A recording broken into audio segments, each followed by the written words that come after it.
好，跟住呢條咧就好特別嘅，玩邊就定律咧，但係佢係唔俾數字嚟嘅，咁俾啲 Q 你嘅。係啊 DSE 係冇出過嘅，咁但係呢種都係有機會將來會出嘅嘢啦。咁我哋諗下啦，首先呢個勞工啦，有機器啊，咁你畫一畫，跟住之後仲有個產量啦。咁你當咧勞工咧係可變啦，機器係固定啊，所以機器咧就算幾多件都好，我都係俾 X 咁多件去。但勞工咧嗱，佢由 L1 去 L2，嗱記住 L1 唔係代表係1嘅勞工啊，佢講 L1咋，我哋唔知咩嘅。跟住產量咧，記住都 Q1 都唔係代表一個 Q 啊，一個生產一個產量，其實係一個數字嚟嘅啫。總之佢方向一定係咁樣嘅。咁佢而家就話啦，所以其實可能有機會咧會出現咗咩 L0啊、L-1啊咁樣嘅。L0唔係代表勞工得0個啊，係有機會可能有勞工咁樣啦，又唔知幾多個勞工啊，純粹係少啲係嘛？但我哋想知一樣嘢就係咧 ，Q1 咧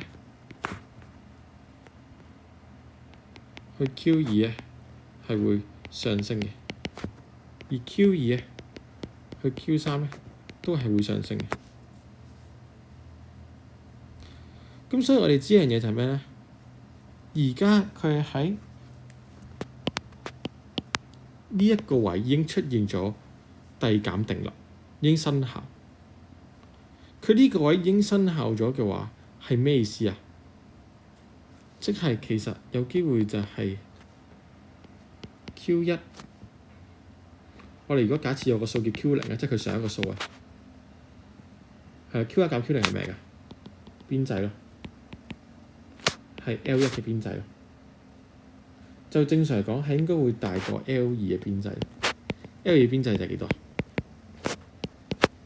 ？Q2 減 Q1。呢個其實佢想講嘅嘢咯，就係會唔會大減定律就係佢會唔會咁樣跌咯？但係個重點係咩咧？重點呢度，重點係啲咩咧？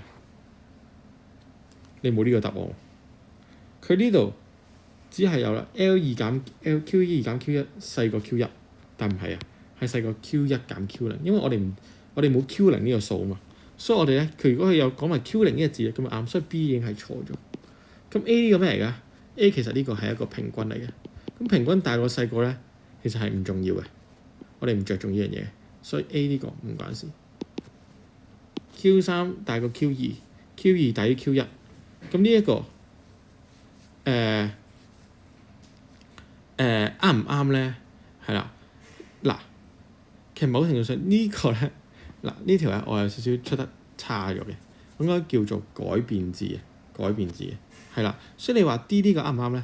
其實如果有啲人如果呢條你答咗嘅話咧，我可以接受嘅，係啦。咁呢條我頭先睇漏咗啦，係啦。咁 D 呢個其實我想要答案咧，啱嘅。但係其實某程度上你要理解就係 Q3咧，我呢度應該出得唔好，唔好意思。